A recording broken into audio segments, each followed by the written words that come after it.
Welcome to 1.4, Shifting, Reflecting, and Stretching Graphs. Now, by this time, hopefully you have seen the previous video or the previous information where I've discussed pre-functions and post-functions.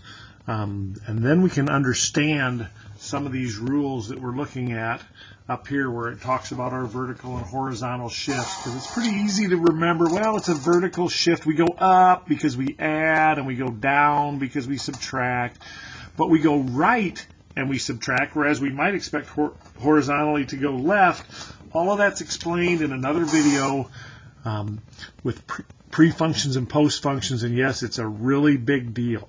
So I'm gonna approach this lesson, this unit, as though you have seen that. So definitely want to take a look at that before you proceed with this. Okay, then our second point, reflections in the coordinate axis. This is, again, if we're reading math correctly, this should make some sense to us. It says reflections in the coordinate axis of the graph y equals f of x are represented as follows. A reflection in the x-axis would be h of x if it was equal to negative f of x. Well, that means the height at our x value is the opposite of our height of our previous function. Well, if we have opposite height, we're going to have a situation like this. If we had a point here, opposite height of that is down here. So that's what this one says. This says our x's go backwards. What used to be to the right, or what used to be to the left, is now to the right. So that would be a situation, what used to be to the right is now to the left. That's opposite x's, whereas this is opposite height. I would refer to this as a post-function negative. F of x is a height, opposite height. X is a right-left movement, opposite right-left. Therefore, we're reflected over the y-axis. So all of that should make sense. These are parent functions that we should be familiar with at this time. We should know, we should be able to recognize, get my hover cam fixed here, should be able to recognize that this is a line, this is an absolute value function, square root function, quadratic, cubic, and the simple rational function 1 on x. So those should be ones that when we see a graph, if it's shifted around, we should at least be able to recognize, hey, that looks something like an absolute value function. Okay, so maybe my favorite assignments in the first semester, maybe of the entire year. This is one you want to be an expert at. We're going to quiz this. This is going to be on the test. And understanding this, if you can really get this down now, this is going to lead you well on your way to much of what we do in the first semester. So problems 19 and 20 make a pretty big deal about. I'm going to start with A over here. So here is our graph f of x right here, and goes through these 4 points, and they are connected. And so we look at 19a, and we want y. We want to graph this a graph as f of x add on 2. Well, what am I adding 2 onto? Just the height. The height is going to be the same. The height is going to be 2 higher, but our right-left isn't changing at all. There's no pre-function. I put x into f. X goes in as, I refer to it as a time. So if we think of our axis as say, minutes and a height, we think of this as inches.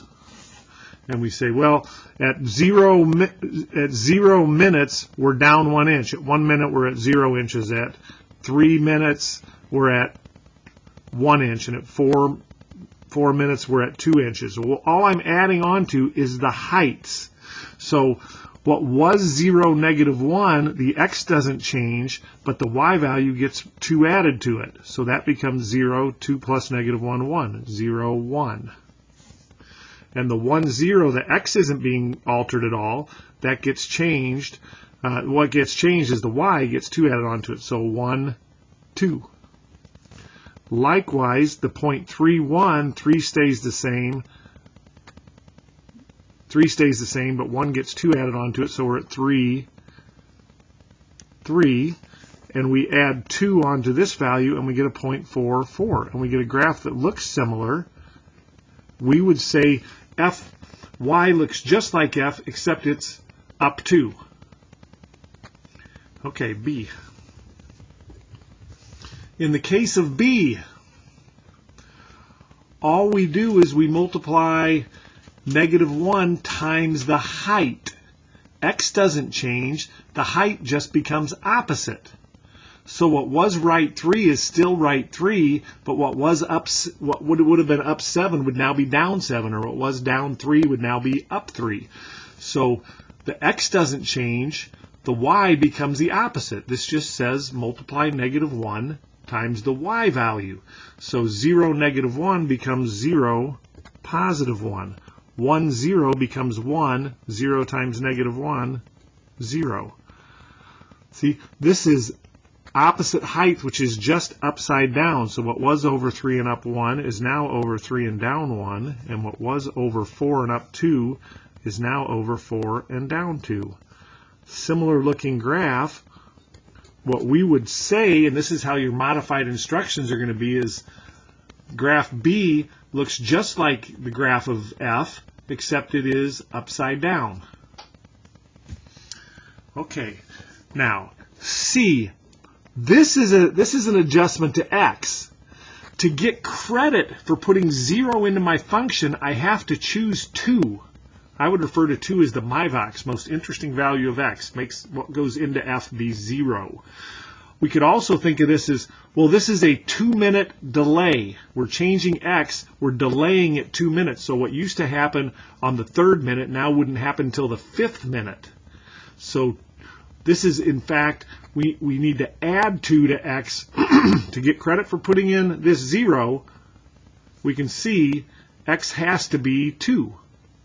So what was 0, -1 becomes 2, -1. What was 1, 0 becomes 3, 0. What was 3, 1 becomes 5, 1. And what was 4, 2 becomes 6, 2. Same graph. We would just say C, the graph of C looks just like F, except it is to the right 2. Likewise, D.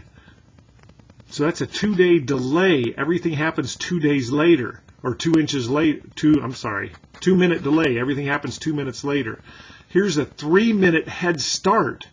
To get credit for 0 minutes, I actually have to put in -3 here. -3 turns this into 0.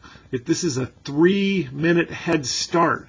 So what happened at 0 was, let's say this is my corn growing. My corn was planted 1 inch deep. Well, that happens 3 days sooner now. At -3, -1. And 1, 0, my corn gets to 0 3 days sooner. At -2, we get to 0. And the corn is 1 inch tall 3 days sooner than here. 3 days sooner. At 0, the corn is 1 inch tall. And 3 days sooner than 4 would be the first day. Day 1, we're up at 2. Same graph. We would just say that the graph of D looks just like F, except it's to the left 3. Everything happens 3 inches sooner. I know I'll mix back and forth between inches and days. Okay, so are we catching on to this? Hopefully. E. In E, what are we multiplying 2 by? Is this going to make the graph taller, shorter, wider, narrower? We're multiplying 2 by the Y value. This is just 2 times Y. So this would become the point 0, -2, 1, 0, 4, 4, and this one would be back here, 3, 2. We're just doubling the heights. We would say E looks just like F, except it's twice as tall. I'm going to get some of this shadow out of here. Won't be all of it. Well, I don't think I can do anything with that. It's dark out. Okay, so point 0, -1 becomes 0, -2. The point 1, 0 is still 1, 0. The point 3, 1 is now 3, 2, and the point 4, 2 is now 4, 4. And we'd say the graph of E looks just like the graph of X, or F, except it is twice as tall. This makes time go backwards. This isn't affecting the height. This is affecting the time. What was time in the future is now time in the past. What was time in the past is now time in the future. It makes the x's backwards. So this making the x backwards is still 0 goes with -1. Make the x backwards, this is -1, 0. Make the x backwards, -3, 1. And make the x backwards, -4, 2. So we would say the graph of f looks just like, or the graph of y, excuse me, the graph of problem f looks just like the function f, except it is backwards. We'll use the term backwards. For g, let's try a little brightening here. There we go.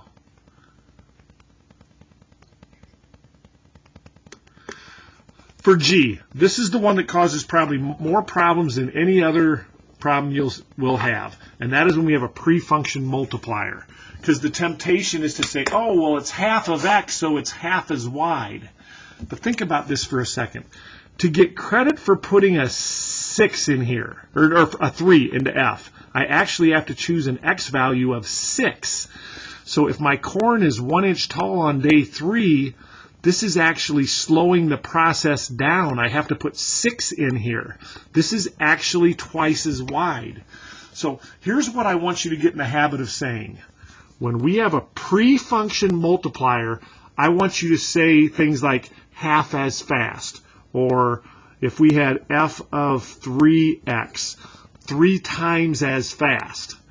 Now, 3 times as fast is pretty easy to understand. If it's 3 times as fast, what happens on day 3 now would happen on day 1. But 1/2 as fast, what's another way of saying 1/2 as fast? That could be said to be twice as slow. Twice as slow. If things are half as fast or twice as slow, what happens on day 1 now won't happen until day 2. What happens on day 4 now won't happen until day 8. So if it used to take my corn 4 days to be 2 inches tall, now it's going to take 8 days to be 2 inches tall. As it turns out, this is twice as wide because it's half as fast, twice as slow. So A, B, C, D, F, G down here. Half as slow, 0, -1. Still 0, -1. But what used to take 1 day to happen now takes 2 days to happen. What used to take 4 days to happen, or 3 days, excuse me, to happen, now takes 6 days to happen. And what used to take 4 days to happen now takes 8 days to happen. I got to cheat my graph a little bit here. So ultimately, after we word our way through this one, because pre-function multipliers are the problem, hopefully we say in our head at least half as fast, ... Oh, okay, that means twice as slow. If it's twice as slow, it's twice as wide. I want you to try not to memorize, oh, just flip the fraction. 3 times as fast. If you get a 3 times as fast, say, okay, what usually happens on day 12 would now happen on day 3. F of 1/4 x. 1/4 as fast, oh, that's 4 times as slow. What used to happen on day 3 wouldn't happen now until day 12. 4 times as wide. Okay, those are the ones that get people. All righty. Let's take a look at these parent functions that were on the front page as well. In exercise 29 through 34, identify the parent function and describe the transformation shown in the graph. Write an equation for the graph function. Well, this one looks most like y equals x, where f of x equals x. I'm just going to call it g of x. Well, that's the same graph except it's up 3. So that's g of x equals x. Now, after I'm done with my parent function, the plain old x, I just add 3. Now, to be honest, on lines, we're probably not going to be too concerned with this because we're so grounded in lines. We understand how lines work and slopes and intercepts. But when we get into some of these other ones, a little bit sneakier. So let's take a look at 30 as I zoom out here a little bit so you can see everything. I'm already zoomed out, so I'm going to have to move my document camera. Bear with me just a moment here. Okay. Let's see. Is that going to get us what we need to see? All of it? Okay. So number 30, when we see 30, we say, well, it looks just like this. The only real difference is where these have what are called asymptotes, where these things are going crazy up to the right and crazy down. They're still going up and down, but it's around -2. So to me, this graph of 30 looks just like this rational function 1 on x, except it's to the left 2. So in that case, g of x would be, well, it's going to be something like this 1 on x. Now we just have to decide, do I adjust x or do I adjust y? Well, is it taller or is it shorter or is it shifted right left? It's shifted right left. Instead of my most interesting value of x being 0 here, now my most interesting value of x is -2. To make that happen, I go +2. See, I can't put a -2 in here, and that's why this graph doesn't exist at -2. Sneaky. Okay, so 31. 31 looks just like our quadratic, except it is down 1, 2, 3.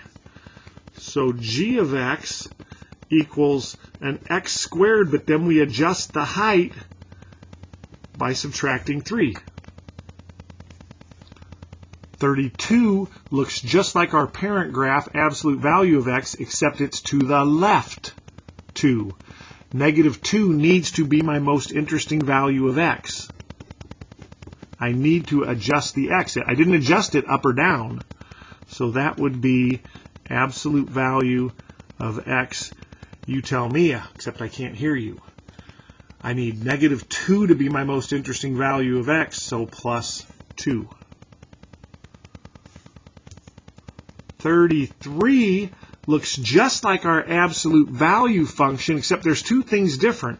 One, it's upside down, and two, this point is up 1. It's up 1 and upside down. Well, to turn it upside down, I'm affecting the y value, so that would be square root of x, the opposite of. That gets it upside down. To raise it up 1, that's a y shift, so I add 1.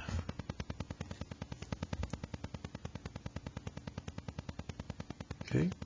Give 34 a shot if you need to pause, but it has 2 shifts going as well. There's 2 different ways to look at it, and we'll talk about those in just a moment, but I want you to give some thought to 34. I'm going to give you about 15 seconds.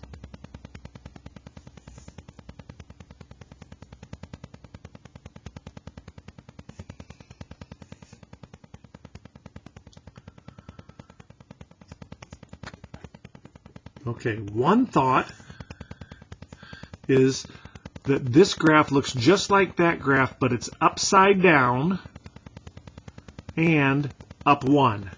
And that would be -x cubed, or the opposite of x cubed, plus 1. Another way to think about this could be, well, it's flipped backwards. And that would be accurate. And we could have said, well, it's backwards. Make the x's go backwards, cube it, and then we have to shift it up 1. But of course, algebraically, those things are equivalent. Okay, your modified rules. You're going to get problems. I have somewhere along the line you're going to get some problem. Let's say it's 93. 93 is not in your assignment, but let's say 93 gives you, just says g of x is 3 times x minus 2 squared minus 4. Here is how you're going to reply to that. We're going to go order of operations. What effect does this 2 have? This 2 is affecting the x. It's a 2-day delay. What used to happen on day 3 now wouldn't happen until day 5. It's a 2-day delay. In other words, I need to put 2 in here. It's a 2-day delay. 2 is my most interesting value of x. It's a shift to the right 2. So we would say it is right 2. Next, now I'm multiplying, so we'd say it looks just like x squared, but it's right 2. Now I'm multiplying the height, because I've gone through my base function, by 3. It's 3 times as tall, and I'm still subtracting, that's another post function, and down 4. Try this one. How about g of x equals, let's go, -2 absolute value of x plus 3 plus 2. We would say it looks just like absolute value of x, but it's left 3. That's a 3-day head start. It happens 3 days sooner, or -3 is the my box. It is twice as tall. That takes care of the 2. But multiplying the heights by negative, post function negative, changes the y. So upside down and adding 2 onto the height is up 2. So we go left 3, twice as tall, upside down, up 2. Let's see if we can do one more of those. Let's say we got a function g of x equals 4 times negative, let's do this again. G of x equals 4 times x minus 3 plus 6. Let's go squared. We'd say it looks just like x squared, except it is right 3, 4 times as tall, up 6. That's going to be the modified instructions for most of the assignment. We're going to work on that in class as well, or we did work on that in class as well. If you're watching this late, if you're watching it early, you've got a head start, and good for you. Here's your assignment from 1.4. We're going to have modified instructions once we get into the problems, where we're just going to list those types of wording out for the problems. We should be able to do it very fast. It's amazing when we do it in class. Okay, let me know if I can help you. This is the pinnacle, most important assignment of the first semester.